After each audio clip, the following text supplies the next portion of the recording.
Welcome to Fortune Forecast. I am Daisy, your hostess, and you are in my book playlist. We have started on a book titled The Master's Secret, written by Albert Boynton Storms in 1913, published by Jennings and Graham, and it is in the public domain. While reading one of the other books that's already in the book playlist, this author came up and I ran into this book and I said, okay, let's take a look at what the master secret is according to his point of view. If you're new to my channel, welcome, and to our Fortune community, welcome back. Please do, if you like this content here, let me know you're here. I love to read your comments, and if it's something that you think it's going to benefit someone else, go ahead and share the channel with your family and friends. Before I get started in the next section, I'm going to go ahead and share some comments. If you're interested in just diving in, please go to the description. I have a timestamp and just jump right there. It'll take you to the next section, okay? The one thing that resonated the most for me was when he mentioned the response of life to the will of God.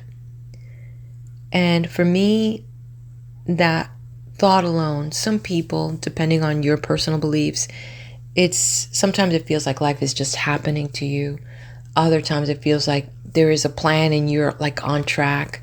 And how do you know that? I mean, how do you know that it's your will, or how do you know that it's God's will? And if the word God is maybe too religious overtone for you, maybe you might want to replace that with nature, the creative force, the universe, whatever that may be. I believe that we are all on our own discovery. But what is that discovery? That's the question. And it is the discovery of this divine light, or discovery of purpose. And some people, sometimes for them, it's really hard. They get into this dark place. I know it. I've been there myself. But how do we get out of that? And how do we go for what I call the long game, you know? There comes a time where things get so desperate. Sometimes you feel so alone. But what is the long game? For me, feeling that my existence is part of all existence, and that in that being, as I am of service to others, that I can be at my best. It's not that I don't have selfish desires. I do. I'd like to buy nice things, and I like to enjoy my family, and I like certain foods I like to eat, and all these are like personal pleasures. Yet when I am involved in something that lets me lose my head because I am somehow able to connect with other people and share or give or integrate myself in that sense, I feel like I'm part of the whole. And in there, I feel a great connection. So I've noticed that when I'm not involved in something that is greater than me, or that I'm not doing something that I'm connecting and flowing with, I feel that I'm not in tune. So I'm beginning to kind of come up with some type of understanding that under all of these layers and layers and layers, love is the answer. Love for expressing life through us. Love for expressing love for ourselves and others. And as we go deeper into this understanding of love, we allow layers and layers to fall off. And there's this raw, sweet, sublime, childlike innocence to move forward into the next step with forgiveness and love. That might be a good place for me to start understanding this. All right, I'd love to hear your comments. Let's go ahead and move on to the next section titled The Master Word. He starts off with a quote by Lanier. Quote, but thee, O sovereign seer of time, but thee, O poet's poet, wisdom's tongue, but thee, O man's best man, O love's best love, O perfect life in perfect labor writ, O all men's comrade, servant, king, or priest? What if or yet? What mole, what flaw, what lapse? What least defect or shadow of defect? What rumor tattled by an enemy? Of inference lose, what lack of grace, even if tortures grasp, or sleeps, or deaths? Oh, what amiss may I forgive in thee, Jesus, good paragon, thou crystal Christ. End quote. From the book of Matthew, chapter 16, verse 16. Thou art the Christ, the Son of the living God. Every great man imposes upon the world the task of understanding him. Thus, philosophy is still and destined always to be largely an interpretation of Socrates and Plato, of Descartes and Kant and Hegel. From these mountains that hold the snows of summer upon their bosoms, the valleys are nourished. All literature of power carries within itself the spiritual Gulf streams that spring from the master souls who have lived in the great past. It is therefore in harmony with a fundamental law that Christianity should consist chiefly in an interpretation of Christ. And when Jesus turned to his disciples with the question, "Who do men say that I, the Son of Man, am?" And the farther and more direct question, "Who say ye that I am?" he asked the most searching and significant question of the ages. The designation of himself as the Son of Man is interesting. This was a term of reproach applied to him by his enemies.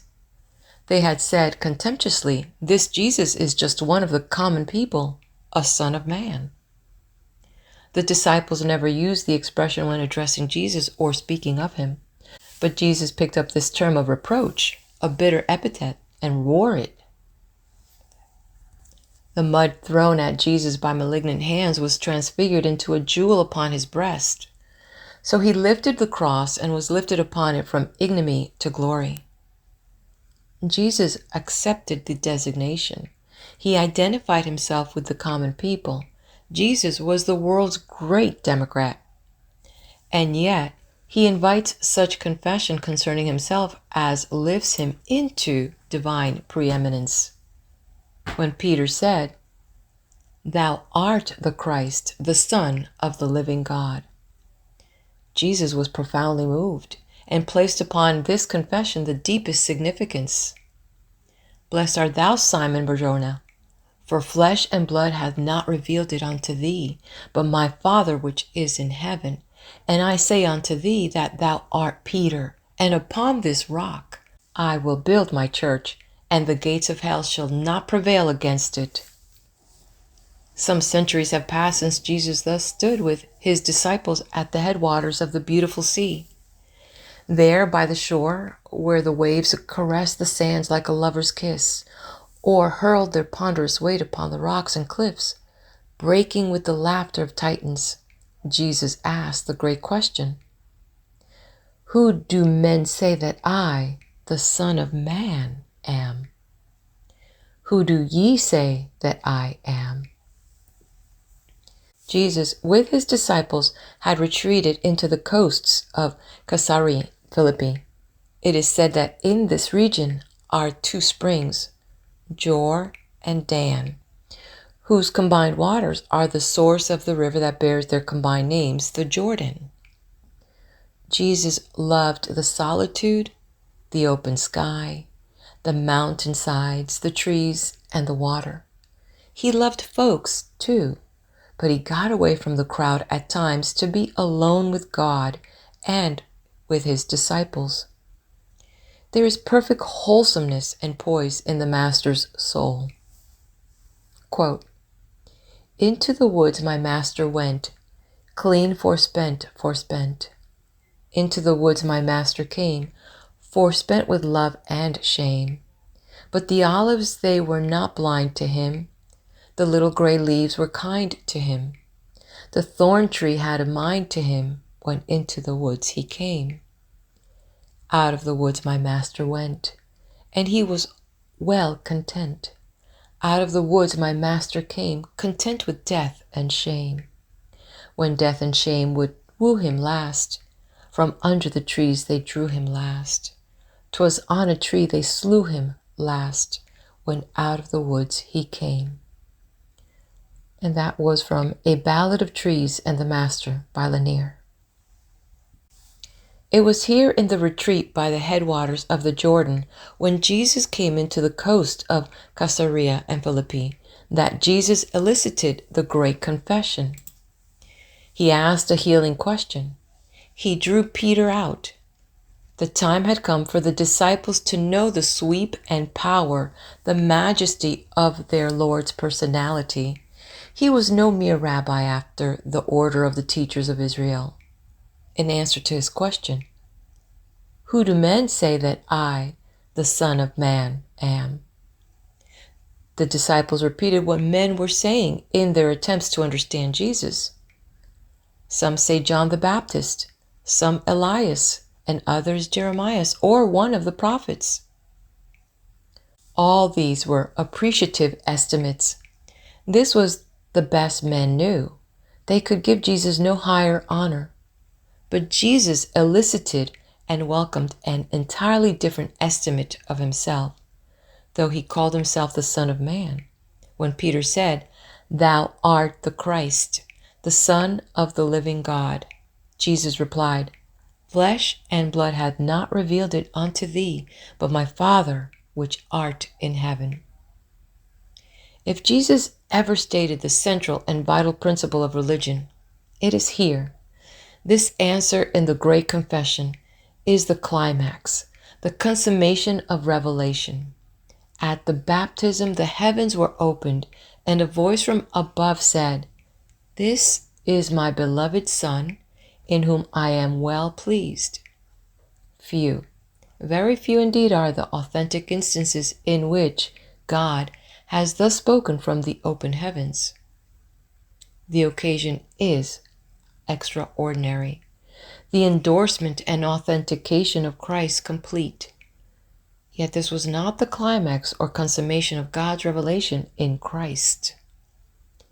In the temptation, Jesus met in type and principle every temptation to which humanity is subject. The appeal of the flesh, that stones be turned to bread, that spiritual powers be used for physical ends, the appeal to the lust of power, the conquest of the world by the world's methods, the appeal to superficial and fictitious spiritual ascendancy by mere marvels, such as casting himself down from the temple with the expectation that he should be upborne by unseen angel hands. It was a great hour for humanity when Jesus Christ, discerning the very nature of evil, said, "Get thee behind me, Satan." At a later day, Jesus entered into Jerusalem as a king. The people strewed the road with their garments and with the branches of trees, and there came from the multitudes a spontaneous Hosanna in the highest. That anthem from a people's heart has never ceased to echo round the world. That too was a great day for humanity. But the climax and the consummation of God's revelation in Jesus Christ was not at the temptation and the mastery of evil, nor in the spontaneous acclaim of the multitude, but in the moment of illumination when there sprang from the soul of man the great confession, "Thou art the Christ, the Son of the living God." And as Jesus put himself to the test there in Palestine, so he does in the wider field of human history. Jesus was no provincial.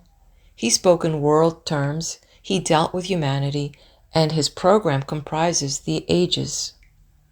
And he stands before us today with the same questions. Who do men say that I, the Son of Man, am? Who do you say that I am? Jesus Christ cannot be ignored. He has so wrought himself into humanity's best life that to ignore him is insane. There are various schools of medicine, but underneath all medical science are the forces of nature that heal. There are many kinds of architecture, but none can ignore the power we call gravitation. Jesus stands central in the spiritual life of the world. Sects may differ and even war among themselves, but none can do without Christ. Severed from him, ethics and religion both are withered branches and fruitless. The stamp of his authority is upon the very principles which men must use in making moral judgments. And religious faith finds its definition in him. Love as a motive force in the world springs from this life which John declares was and is the light of the world. Then, as now, there are various answers to the great question, but none now will speak ill of him. He has silenced all cavil and shamed all contempt. Many lips still speak his name in coarse and brutal blasphemy, but even such do not know what they say or do not mean what they say. Taken seriously and sincerely, men reverence Christ. Like the coarse blusterer who was subdued before a great painting of the Christ and unconsciously removed his hat and spoke softly, so all men do him reverence. Yet this kind of respect is not sufficient. To place him with the great and good and to call him one of the prophets does not suffice. The rock, alone sufficient to support the church, is the recognition of Jesus as the Christ, the Son of the living God. And this recognition is born within men by the light of the eternal. Flesh and blood does not reveal it. This inward conviction of the deity of Jesus is inspired by God himself within the souls of men. At first glance, it seems an astonishing thing that Peter, of all men, should be the one from whom Jesus should elicit this confession, and that to him, of all men, should be given the designation rock. But Peter was capable of uttering sincerity and of clear conviction, courage to step out into new light, capacity for truth. This impulsive and fluctuating man could become as stable as granite. Often we have heard Peter discussed as a weak man. This is not a true estimate. A mere weakling is incapable of truth. Jesus selected his man. Peter was capable later of the broader interpretation of the gospel and broke down the middle wall of partition between the Jews and the Gentiles. He voiced the world message of salvation. And strong men and women capable of conviction and capable of truth, capable of power, men and women, resourceful and of warm sympathies, and capable of splendid devotion, are needed now. The progress of the kingdom of Christ rests upon men and women who can do things. But the absolute importance of that initial conviction within the soul, born of God, cannot be overlooked. Nothing less than this evidence that God the Father had, by his Spirit, wrought conviction and given vision to the soul satisfied the Master. He was not looking for mere personal regard from men. They might have exhausted language to speak words of mere eulogy, but that would not have satisfied the eager inquiry of Jesus. All through the ages there have been such words spoken of Jesus as no other has ever elicited. Jean Paul Richter cried out in ecstasy of Jesus, "The mightiest among the pure and the purest among the mighty, whose pierced hands have lifted empires off their hinges, turned the stream of centuries out of its channel, and still rules the ages." Such intellects as Carlyle and Browning have given their unstinted eulogy to this crystal Christ. Yet such testimony alone is not sufficient. There is a sense of incompleteness and insufficiency about it all. We load our shelves with the literature of Christology, and it is the most wonderful literature of the ages. But the ultimate revelation of his divinity is not there. It is within the soul of the humble believer. "Behold," said Jesus to ordinary men like ourselves, "behold, the kingdom of heaven is within you." The great confession, born in the soul by the Spirit of God, that Jesus is the Christ, is alone sufficient. It is not unusual to try and interpret Christ and Christianity solely in terms of charity. It is easy to remember the emphasis Jesus himself placed upon doing good, and to forget this central emphasis which he placed upon the great confession. Paul seized upon the vital principle of Christian religion when he said, "Though I give my body to be burned, and all my goods to feed the poor, and have not charity, it profiteth me nothing." The spirit of love of which Paul speaks is to be identified with the great confession of his own deity, of which Christ himself speaks. Not merely to do good, important as doing good may seem, but the summons to a Christian life is a summons to the great confession. This faith in the Son of Man as the Christ is the fruitful faith of all the ages.